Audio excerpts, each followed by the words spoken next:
రాత్రిపూట నువ్వు పడుకుంటావు. బాగా మంచి నిద్రపోతావు. అలా నిద్రపోయినప్పుడు నీ కన్నేమైంది? నీ కన్నేమైంది చెప్పు? చూస్తుందా? చూడదు.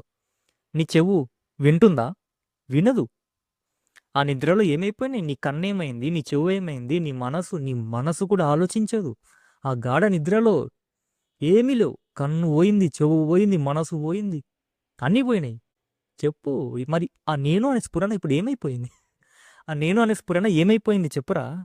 నువ్వు గాఢ నిద్రలో ఉన్నప్పుడు నీ కన్ను చూడదు. సరే, ఒకవేళ అప్పుడు నీ కన్ను చూసిందే అనుకో, అది ఆత్మ అనుకోవచ్చు. సరే పోనీ చెవు వింటుంది అనుకో, నువ్వు పడుకున్నప్పుడు కూడా అది ఆత్మ అనుకోవచ్చు. కన్ను ఎగిరిపోయింది, చెవు ఎగిరిపోయింది, ముక్కు ఎగిరిపోయింది, మనసు ఎగిరిపోయింది, అన్నీ ఎగిరిపోయినాయి. నువ్వు పడుకున్నప్పుడు ఆ నేను అనే స్ఫురణ వీటికి లేదు. కర్మేంద్రియాలకి లేదు, జ్ఞానేంద్రియాలకి లేదు, మనసుకి లేదు, ప్రాణానికి లేదు, ఏమీ లేదు. ఆ నిద్రలో ఆ నేను అనే స్ఫురణ వీటికి వేటికి లేదు.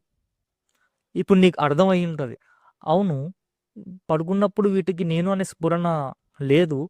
మరి మెలకువ వచ్చిన తర్వాత వీటికి ఆ నేను అనే స్ఫురణ ఎవరో ఇస్తున్నారు వెనక నుంచి.